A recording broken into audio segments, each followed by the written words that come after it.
turkeys are saying hello today.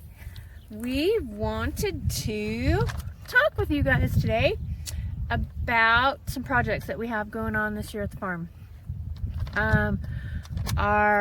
One of our big projects is going to be the root cellar, and that's what we wanted to talk to you guys about today. So welcome to our backyard. You hear the turkeys back there. They're actually over there in one of the tractors. Don't we have the most amazing backyard, or back space anyway, that anybody could have? Look at that. Look at that blue sky and all those mountains. It's the best space ever. I swear it is. So anyway, we wanted to talk to you about root cellars. Some of you guys may have root cellars. Probably some of you have no idea what I'm talking about. A lot of us probably remember our grandparents or great-grandparents having a root cellar. I personally do not remember my grandparents having a root cellar. Probably they did back when I was very young, but I don't remember it at all. But that's okay. Our goal this year is to build one, and so we wanted to talk to you guys about some of the things that need to happen to make a root cellar happen, and what some of the benefits are, what can be stored in root cellars, what they can be used for, all kinds of stuff like that. So, and then once I get done, yapping and chit-chatting and doing my thing, we're actually going to take you to the space that we're planning on putting the root cellar, so you can kind of get an idea of what we have planned, and you can kind of visualize it with us. So, benefits of having a root cellar.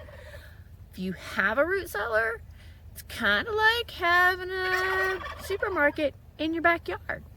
And let's talk about the gas money you're going to save by walking to your backyard, right?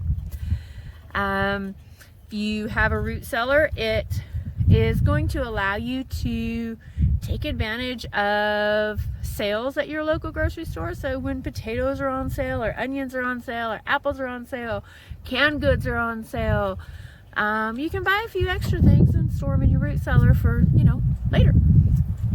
It also is going to give you the opportunity to store your own stuff. So, we're all about growing our own food, as much of it as we can, and we do, I think, a pretty good job. I think we're probably about 75-ish% growing our own stuff, which is pretty good. Obviously, we don't grow our own flour, our own coffee, or our own sugar, or chips. We don't grow our own chips, and we could, but that's too much work. It's easier to buy them. But it's going to allow you to store your own food. So when you're growing tomatoes, you can can them and store them in your root cellar. When you're growing your own other things, obviously you can can them, bottle them, dehydrate them. If you're lucky enough to have a freeze dryer, freeze dry them. You just need to make sure that you're following the proper, stuff to be able to store those for long term. And it gives you space in your house. So your pantry doesn't have to hold a year's worth of food anymore if you have a root cellar. The root cellar can do that for you, and then you just go shopping whenever you need to go shopping over to the root cellar.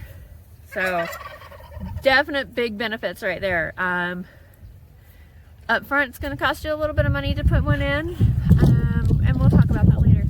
But I think the long term of it is going to be just astronomical, especially for us. We can store a lot of our own food, but we aren't only feeding ourselves. Our mission on our farm, or our goal, our calling, however you want to put it, is to feed the people. And so we'll be able to store more than what we would use in order to feed the people, because that's what we're supposed to be doing up here, and that's what we're gonna do. So what can be kept in a root cellar? Lots of things, not just food. That's something we all need to maybe wrap our heads around, is we don't just have to store food in a root cellar. Yeah, that was kind of the, you know, the intent of a root cellar many, many years ago, because there wasn't access to things that, you know, we have access to now. But let's talk about that. Obviously, food. So we can store everything from produce to medicine in a root cellar. Obviously, root vegetables, beets, potatoes, onions, parsnips, all of those things can be stored in a root cellar. Apples can be stored really well in a root cellar. Let's talk about canned food.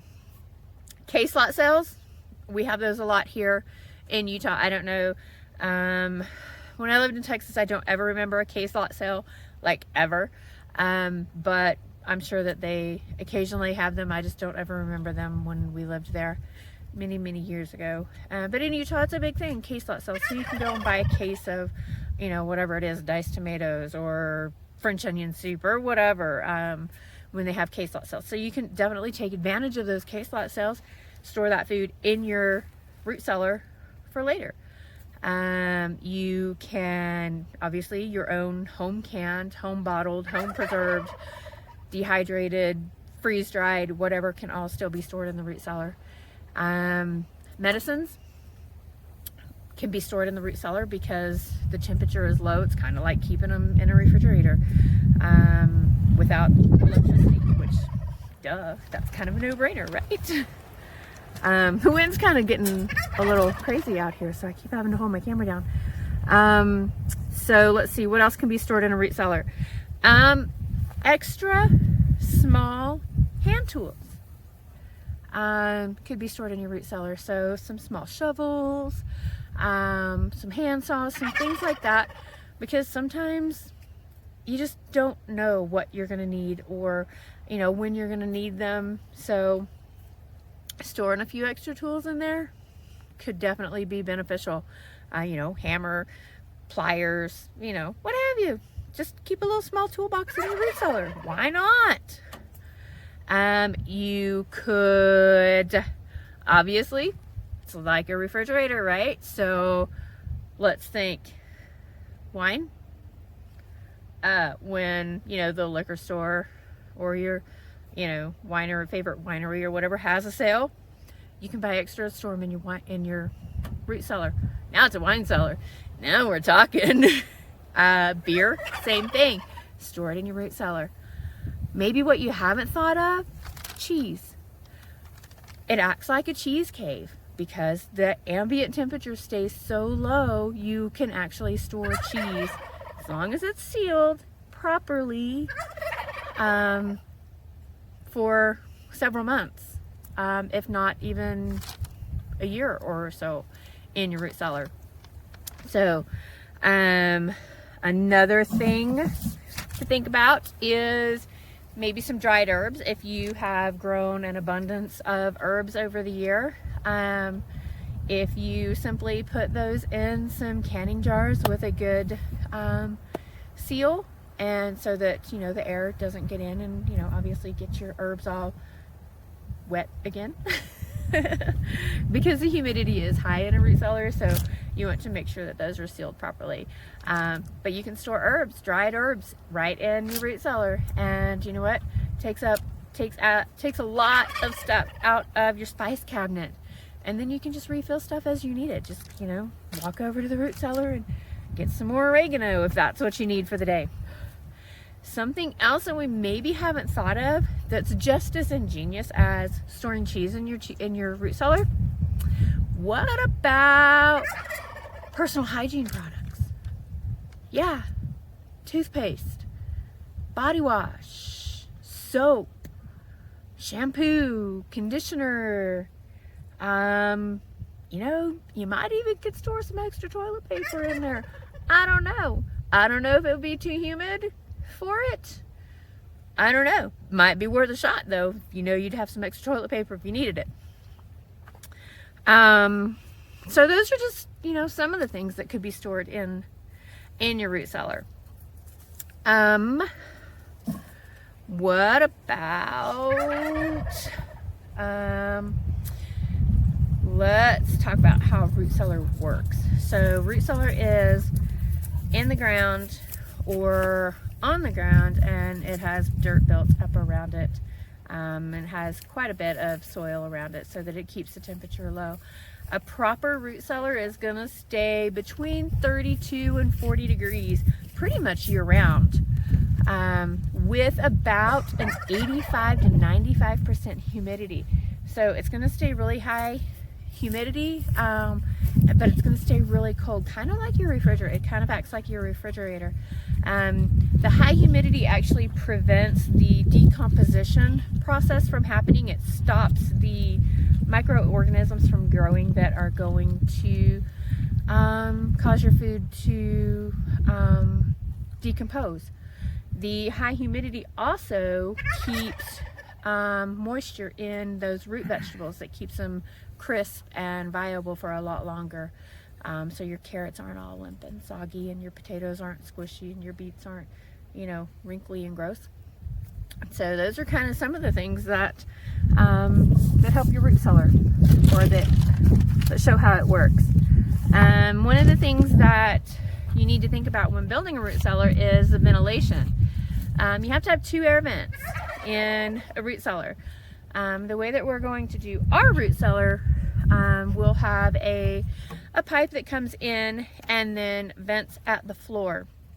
That's actually going to be our fresh air intake, and then up at door level, the door ceiling level, there'll be another vent that is the outgoing, the exhaust, so that we have the cool air coming in down low and the hot air going out, so that it kind of creates a draw and some circulation in there, so that the gases, because gases can build up. It's ethanol gas that can build up depending on what crops you have stored in there. I know apples will release some gases. I think potatoes and onions also do. So you want to make sure that you have that venting in there to make sure that, you know, nothing's really gonna happen. You just might need to leave your door open for a while to let some of the gas out before you go in. And so what we have decided on, the structure that we're going to use is an earth bag. Basically it's sandbags, and we're going to dig a big hole, and then we're going to fill those sandbags back with the dirt that we're taking out of that hole.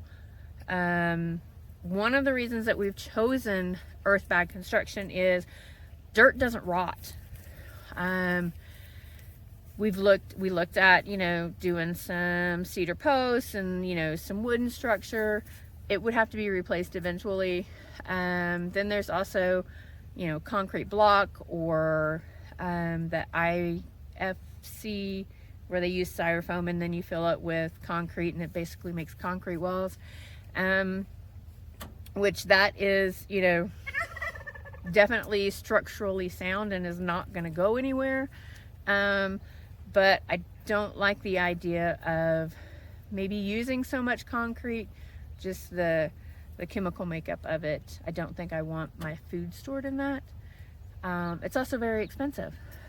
Using concrete is like the most expensive route that you can go. Earth bag is very inexpensive, actually.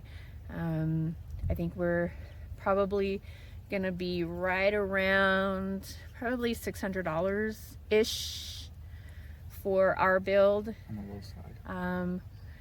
I would say probably $600 to $800, depending on how much stuff we can use that we already have here on the farm. And you know, we've kind of got it out there. If anybody has some of the materials that we're looking for already that they're looking to get rid of, obviously we'll purchase those before we start buying new stuff. Earth bag is also very insulative because the walls are roughly a foot thick. of our soil, which is a lot of clay, so it basically becomes clay brick. So it's very insulative, so our temperatures should maintain on that lower end, is at least what we're hoping for. While it is one of the least expensive ways to build a root cellar, it is also one of the most labor intensive ways to build a root cellar. But we're hoping to have a lot of people say, hey, we want to come be a part of something really cool and build a root cellar, and we'll get some of these bags filled up really quickly, hopefully. When you're using earthbag, you can be a lot more creative with the shape of your structure. Obviously it's not cinder block. Cinder block is square, and wood is generally square, and so you are kind of limited on what kind of structure you can build. It's going to have corners, it's going to have, you know, square. So the earthbag, we've actually decided to do a round structure. And part of that is because a round structure, there's less likelihood of the earth, the outside earth, pushing it in. Because it is round, it acts like an arc, and it's, you know, like almost indestructible, almost. And I guess last, the, you know, maybe benefit of a root cellar is, if needed, it could be used as a shelter. So you have food. We talked about storing some hand tools down there. You could put water in there. You've got personal hygiene products in there. You've got medicine in there. Look, you've got a shelter. If you needed one for whatever reason, you have one there. So, all right, let's go on a quick tour of where we are planning on putting the root cellar. All right, we are back on location. Okay, we are up here in what we call the boneyard, because this is kind of where things go to die sometimes. It's a collection of compost stuff and stuff. wheels, Yeah. pipe. Over there is the bees, and there will be bees again on the farm this year. Yay! Everybody says woohoo! So exciting. Hey, guess what? That's something you can store in your root cellar. So, Bees? Why'd you want to do that? honey. We're not going to store bees in the root cellar. This is it. This is where we are going Okay, to ground level. put the root cellar. We're super excited, because I want it to be like a hobbit hole when you go into the root cellar. So, hence the round. We actually got these somewhere. We're not going to discuss where they came from exactly, but they were salvaged, and they're actually irrigation. Somebody was getting rid of them, and so we salvaged a bunch of them. Hopefully we're going to be able to use one for our cellar door. If not, we're going to make something that looks very similar to one of these wheels for our cellar door. So, Here we go. all right. Here we go, guys. A grand tour of the soon-to-be root cellar. So I've just gone through our hobbit door here. So that wheel's not about, it's about 5.5 foot tall, Yeah. maybe 5'8" at the We most. do have a bigger one, but I think it's too big for a doorway. But we're just going to see. The doorway is kind of the least work. Right. So We'll make something happen. from the doorway is actually going to be ground level. That's what you see right there. And then we've got a friend with backhoe. He's going to come and dig the hole for us. And we're going to dig back roughly, what did we say, 16 feet? Yeah, about 16 feet. So Up to that big rock right back behind you. to about here. This tree has to go away, and this tree has to go away. But don't worry, we're going to plant more trees. Yes, we will. And then all of this gets dug out. So that tree, So, there's Tracy. great big giant That tree. 16-ish foot circle is going to get dug right here. There's and then the view. From the doorway, it's actually going to go down. Probably to start with about 4 foot. About 4 to 5 feet. Once we get the cellar foundation put in, that's going to give us roughly 3 feet below ground for the cellar. Now, like I said before, our structure is going to be round. So all of our shelving is actually going to be put in as we build. And the way we're going to do that, we'll lay our sandbags out and then put in the kind of the bones, I guess, for all of our shelving as we build. So when we're working in there, it's going to be like working in a porcupine. And then we're going to come up probably, well, even with the door frame. So from this spot, roughly 4 feet or so, 3.5, 4 feet, something like that.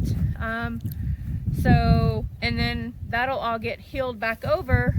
We'll use cedar logs. So these trees that are going to get cut down are actually going to get used in the build of the root cellar. They're going to become the roof. So they'll get laid on, and then we'll do another layer of the sandbag for the insulation purposes, and then that'll get covered with plastic, and then dirt goes on top of that, so that all of this blends back in to our mountain right here.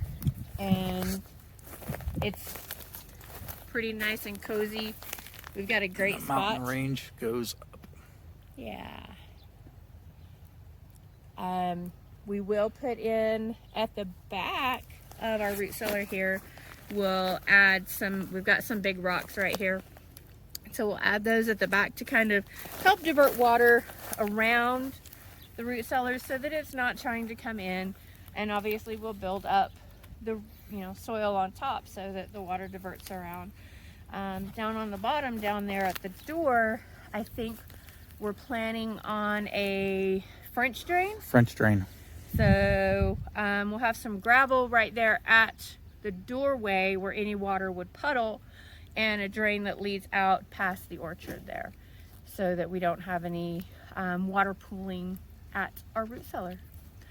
And that is the present location that we've decided for the root cellar. If you have a root cellar, let us know. Yeah. Let us know your ideas, tips and tricks and things that you store, or ideas for root cellars. If you have previously built one, we would definitely like your thoughts, opinions, everything else that goes with it. Things that would help us along our root cellar journey here. If you would like to follow along on our root cellar journey, once we get started, we will actually be posting a lot more videos of the build, because it's going to be just, I think, really cool and really just so, I don't know, what's the word that I want to use? Stimulating. It's so stimulating. It's intriguing. I'm fascinated by root cellars, and so I'm super excited to have one here. But if you want to follow along in the root cellar journey, make sure that you hit like, subscribe, that little bell, hit that little bell. Get all the notifications. So that you get all of our video notifications. Share it so that other people can follow along in our root cellar journey. And as always, peace, love, and chickens, guys. Just like we'll your shirt. Talk to you soon.